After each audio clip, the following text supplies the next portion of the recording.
na busca por uma natureza mais pura, mais elementar, de um positivismo, estamos cada vez mais nos afastando das capacidades imaginárias da nossa consciência e daquilo que são os símbolos.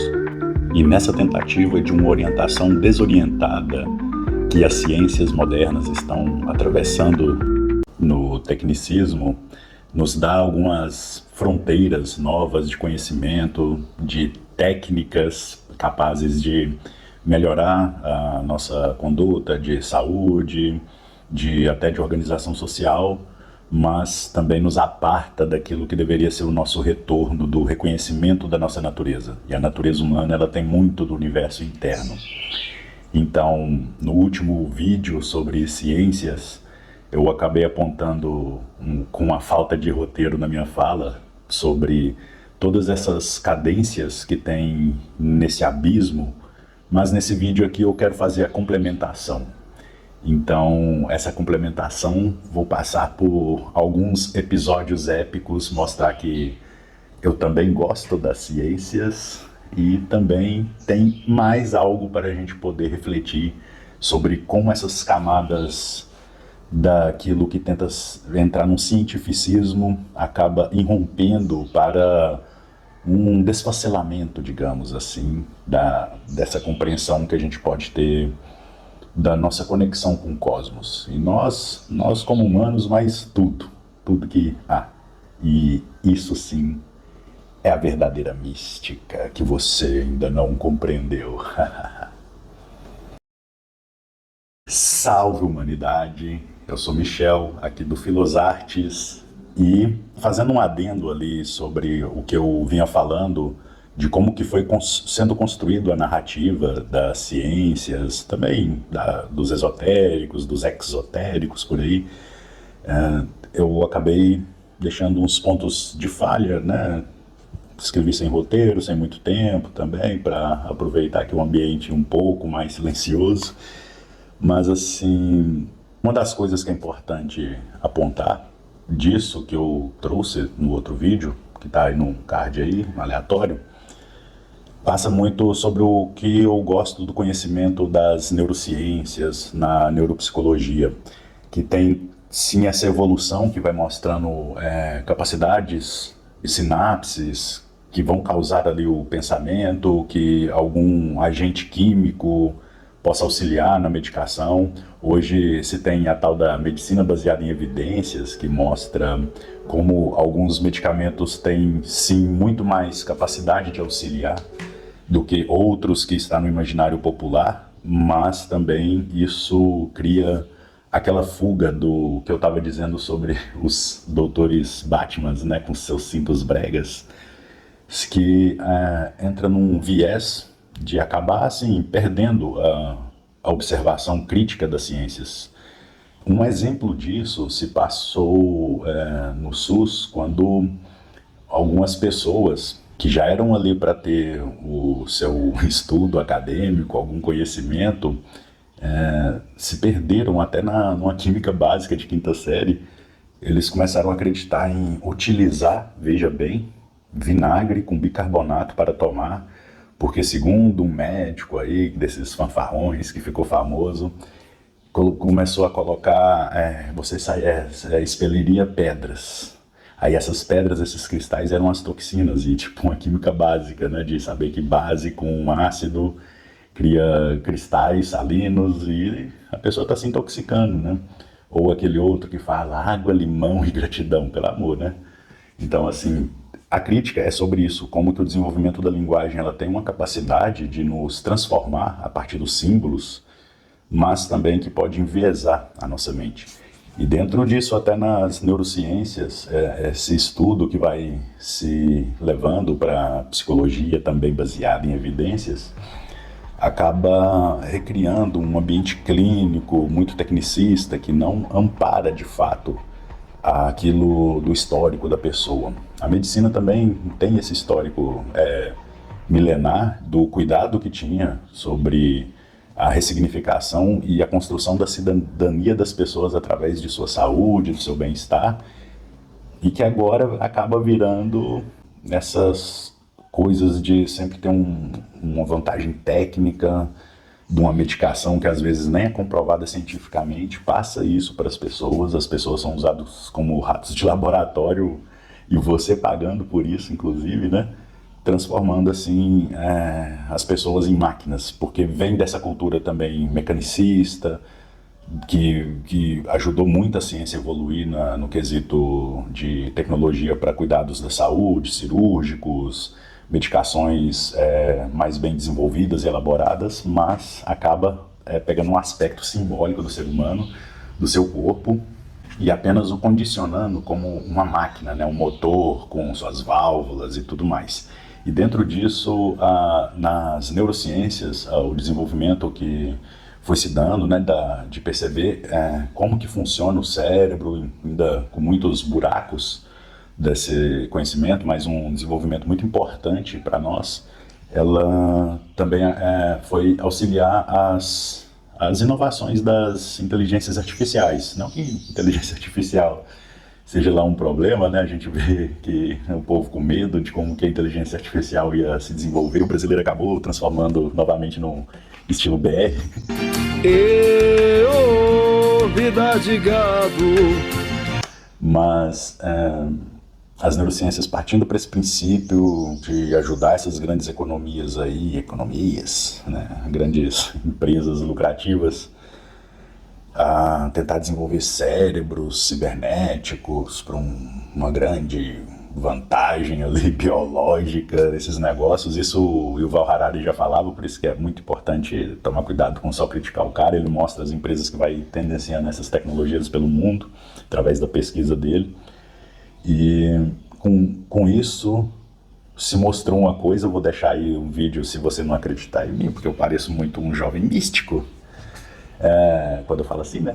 Mas eu vou deixar o vídeo aí, então, um dos maiores neurocientistas do planeta Terra, o brasileiro Nicoleles, e vou deixar o vídeo dele com essa entrevista mostrando que chegou num ponto que a inteligência artificial, nessas notícias que você recebe, explodiu lá no Japão, no Google, não sei na onde, na verdade ela está decaindo porque ela não consegue fazer um efeito muito simples, né, de uma cadeia de evolução dos nossos genes, dos nossos neurônios, como que eles se produzem, se faz aquela transferência de sinapse, aquela ordem caótica e que acaba desenfreando nas nossas partes comportamentais, de linguagem, de cultura, de condição ambiental.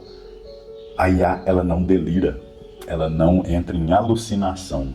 Como ela não tem esse processo de alucinação, elas estão declinando, elas não conseguem passar por um próximo ponto além de repetir, né, esse tanto de cultura que foi colocada lá em PDFs e tudo mais, e sendo escolhidos às vezes aleatórios, às vezes por nós mesmos, né, quando a gente clica naquele "eu não sou robô", e assim, através disso, mostrando que não há o processo de alucinação, essa parte caótica organizada dos neurônios de cérebros animais, que somos, e de outros animais também, acaba não entrando num ponto de evolução. Então você pode ver isso aí do Nicoleles falando, além de outras coisas políticas ali.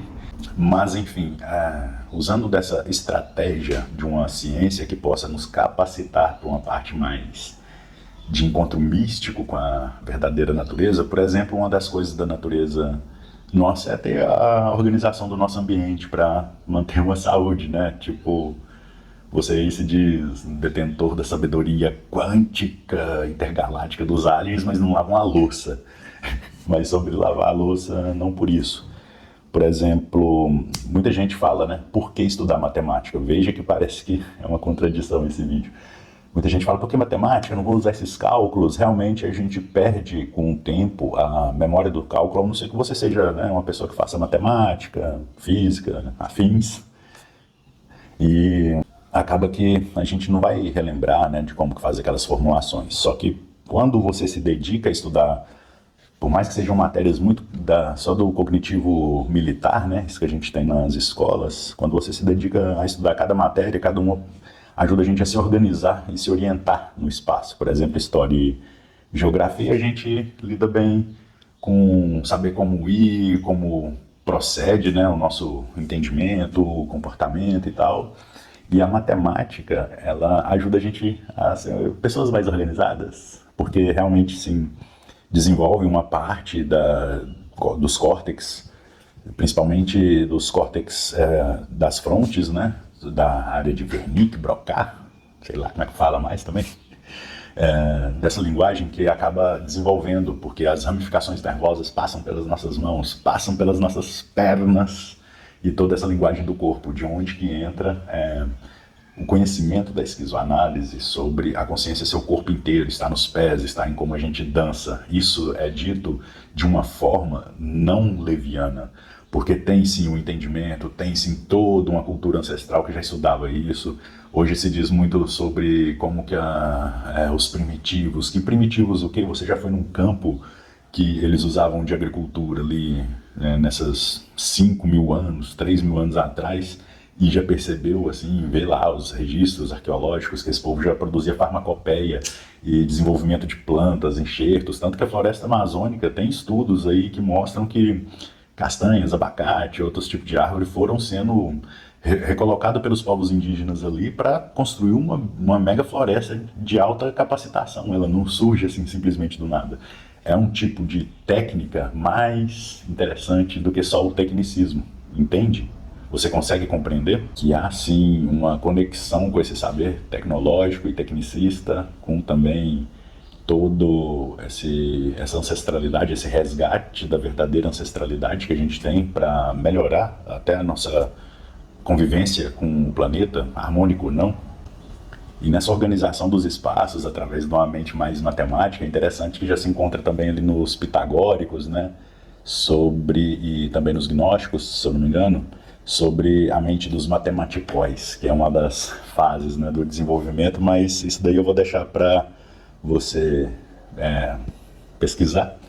Mas assim, além dessa parte dos matematicóis, assim, todo aquele afunilamento que foi tendo para tentar lapidar mais a investigação da razão no quesito de razão como logos, como uma chama essencial do raciocínio que vem através dos instintos humanos, chega nessas revoluções científicas. Inclusive com esse desenvolvimento da física também e da matemática, a gente tem conceitos como calorimetria, que vai passar para organizações alquímicas, digamos assim, da culinária, quando você tem uma certa percepção, né, de como que esses agentes químicos que vêm das plantas, calor ou frio para poder fazer ali determinada alimento, uma comida assim, tudo isso faz um processo alquímico de você poder não repetir, digamos assim, os temperos, ou fazer assim, criar mais coisas interessantes, e toda essa organização ajuda no nosso dia a dia. E sobre isso das medidas dos temperos e da temperatura, os alquimistas árabes que começaram com isso, né? Muito se diz que os alquimistas não tinham uma metodologia científica e tal. Realmente eles falavam um pouco disso, um pouco dessa areia, que era como se fosse a substância já composta, né? O sal, o enxofre, alguma coisa assim. Um pouco disso, um pouco daquilo, até que chega nos alquimistas árabes ali, Al-Hammad, eu não lembro o nome agora, mas tem o livro da Marie-Louise von Franz, se você tiver interesse, mostra que começou ali a falar, não, tem que ter um peso, uma quantidade tal, para poder produzir a substância sem erros. Aí começa esse dimensionamento de peso, de medida, que depois foi sim sendo passado para os pesos que, não sei se você já viu a fabricação de medicamentos, mas são sais ali, né, sais minerais, cada um com seu composto químico, que vai sendo pesado assim milimetricamente, porque tem um tanto X que é absorvido pelo corpo e faz a interação, todo um estudo científico interessante nisso. E toda também uma parte arqueológica que estuda essas coisas e de fato mostra a história.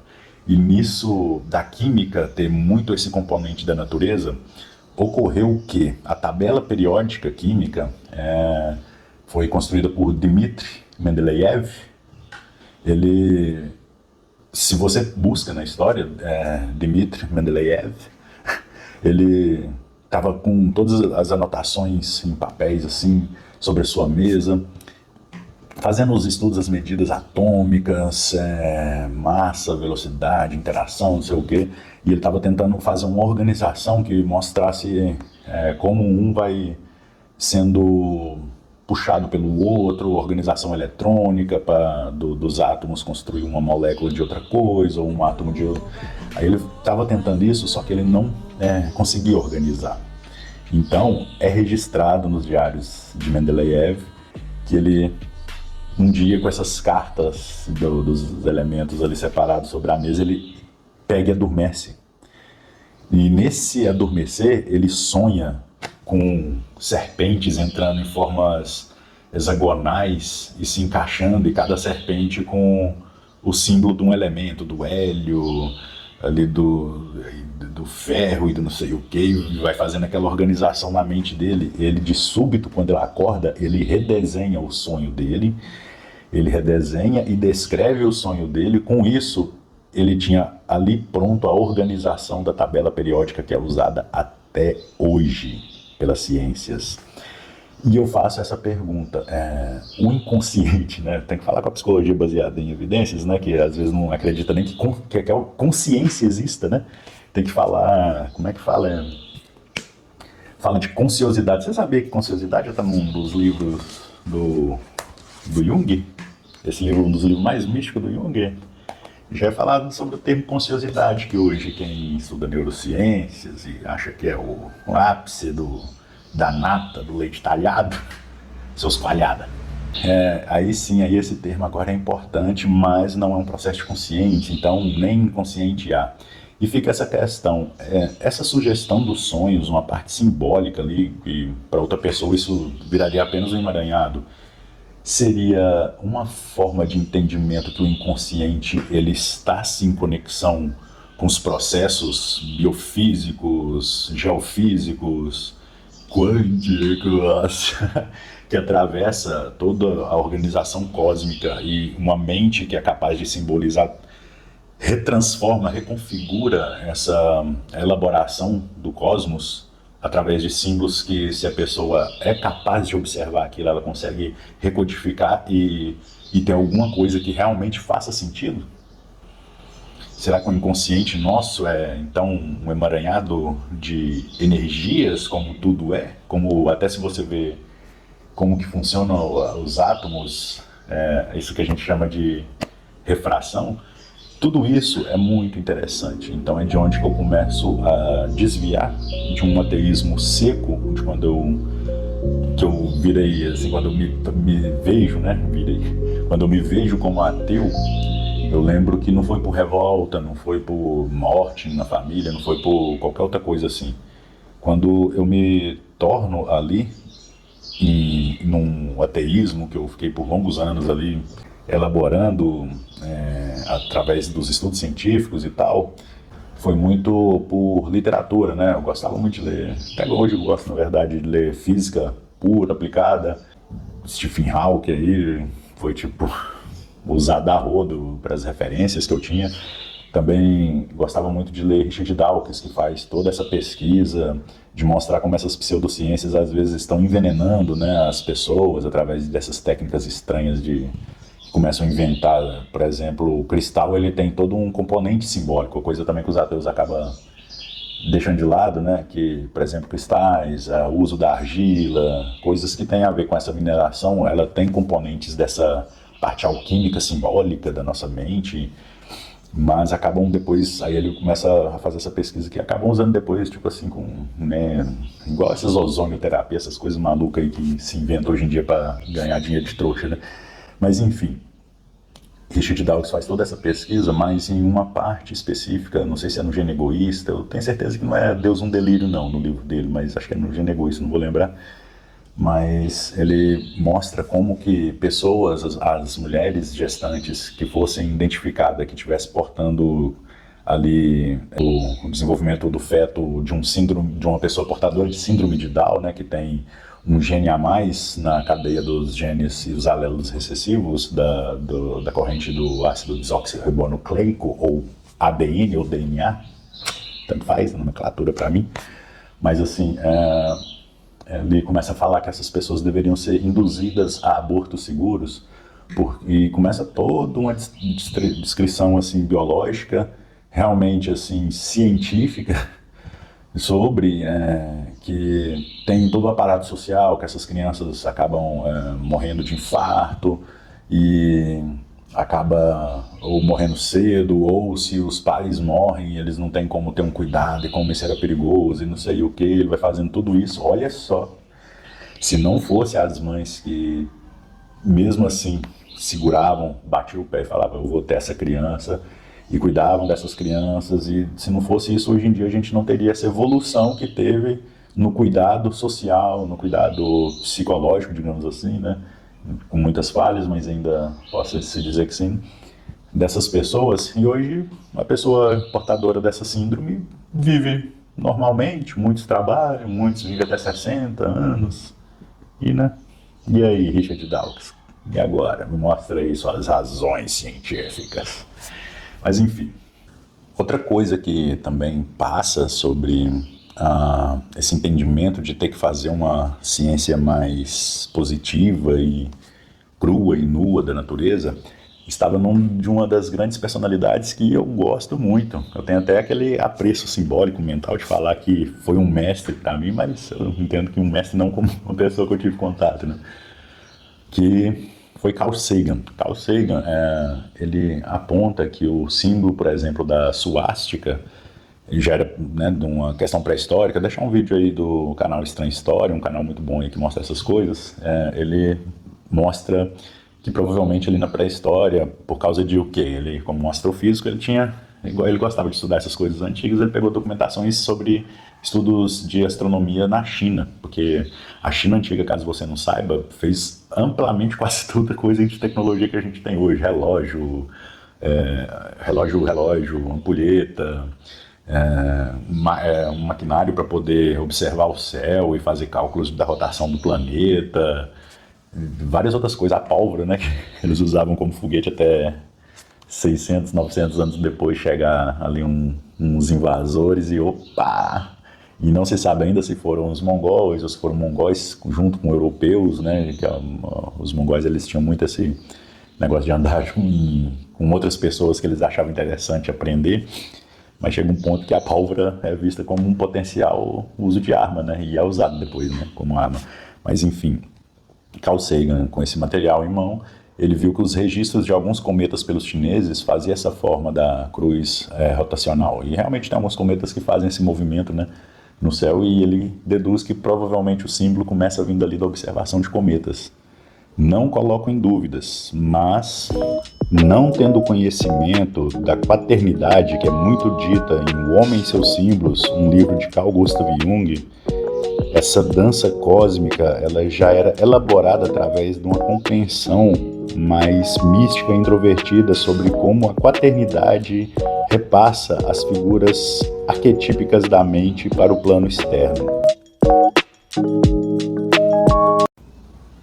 Enfim, para finalizar esse vídeo, porque já começa a ficar caótico ali a rua, né, um povo muito educado que gosta de gritar para todo mundo ouvir a conversa e tudo mais. Essa sugestão sobre a psicologia dos complexos, ou a psicologia analítica, essa psicologia que vem de base ali dos pós-jungianos, de Jung e tudo mais, não que não fosse já referido que já havia essas psicologias arquetípicas já instauradas na alquimia, na astrologia, é esse ponto que eu queria deixar para você, para compreender, pois a gente vê vídeos aí espalhados, né, de pessoas cientistas de verdade, brasileiros, que tentam desdenhar, por exemplo, da astrologia, igual eu já fiz, mas por um conhecimento muito básico de achar que a astrologia é simplesmente aquela fonte do horóscopozinho que todo mundo gosta. Ah, eu sou do signo tal, ai, meu ascendente,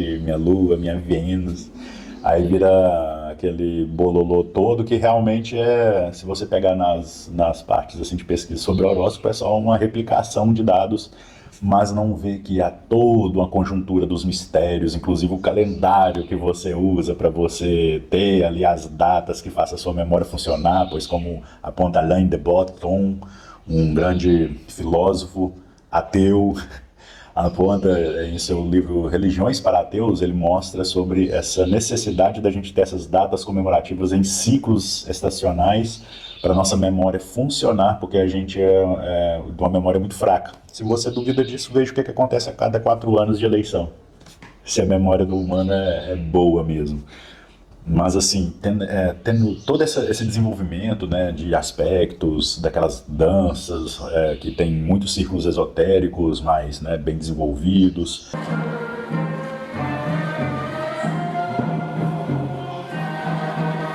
Isso. Tem uma dança dos gnósticos ali, dos nazarenos, que Jesus passa para os iniciados ali. Tem todo esse desenvolvimento sobre uma integração do ser humano com o planeta, com o cosmos, o entendimento do seu ritmo, que é sim chamado de mística, tá? Seus junguianos também safado, que tenta falar sempre a papagaiada, Jung não era místico, é empírico. Sim, ele é empírico, porque esse empirismo é um tipo de observação dos mistérios da natureza, ou seja, místico. Ou você vai me falar que quando ele talhava ali a pedra dele lá, aquela pedra bem conhecida, a pedra de Jung lá, sei lá como é que chama, aquele bloco lá, vai me dizer que quando ele talhava ele não esperava exatamente quando Mercúrio e não sei o que, seguir aqueles jornaizinhos ali, ele não fazia isso não, me diz aí. Mas enfim, essa reconexão é aquilo que tem do resgate do feminino, que também em alguns povos mais exotéricos ali que não percebem isso, também acaba falando que, será que um dia a ciência e a religião vão se comunicar? Elas sempre se comunicaram. Quem faz isso é muito as pessoas mais enviesadas desde um século para cá, que foi perdendo ao longo também de um processo aí que os historiadores não gostam de chamar, mas é a Idade das Trevas, assim, aquela parte ali. Não, a Idade das Trevas não como o planeta inteiro, que enquanto isso os árabes estavam desenvolvendo, né, a ciência a rodo, né? Foi mais para cá da Europa, né, para cá, que colonizou a gente, mas assim, toda essa conexão, essa fusão que vai passando de elementos masculinos para elementos femininos, quando você vê, por exemplo, ritos solares que são passados para uma mulher, quando se fala dessas deusas na mitologia, não era à toa, estava tendo aquilo que depois foi conhecido pelos junguianos de anantiandromia, que é quando vai passando de um significante masculino para um significante feminino. E isso houve, por exemplo, no que é agora aceito pela ciência chamar de éon, dos éons que fazem os cálculos de toda uma gama de movimento cósmico e planetário e não sei o que, do desenvolvimento da vida ao longo dos bilhões de anos aí. É mostrado que nesses éons também já tinha essa percepção inconsciente, por isso que na astrologia vai chamar de éon de Áries, na época mais do planeta incandescente, depois o menor éon de Áries das épocas que começam as guerras, que ainda se respingam, que não sei o quê. Tem toda uma gama científica por trás disso, da astrologia, que já era um conhecimento de percepção de como que funcionam os ciclos, tanto humanos, quanto planetários, quanto os animais, da agricultura e tudo mais. Se não fosse isso, provavelmente nem o seu arrozinho aí no seu prato você teria. E esse retorno ao feminino é o que convida, né? Assim, esse feminino, esse resgate não é só para os homens não, tá? Para as mulheres também, que não é bem esse feminino de se feminilizar, é o feminino de ter essas intuições, que não precisa ser chamado de consciosidade, é intuição e pronto, rapaz. Sai do MBTI e vai ver lá os tipos psicológicos. Para facilitar, eu vou fazer vídeo para você. Mas então, disso, né, dessa recuperação da anima mundi, dessa energia cósmica, de uma alma eterna que faz uma movimentação desse universo que, apesar de falar do Big Bang, vai saber se ele não é um contínuo, sem tempo e sem essas coisas. Que essa anima mundi possa preencher você, que a gente possa reconhecer o sagrado e aquilo que há de sabedoria dos nossos universos interiores para ressignificar o nosso ambiente externo, a nossa convivência e a nossa vontade de preservar a vida neste pequeno, pálido ponto azul.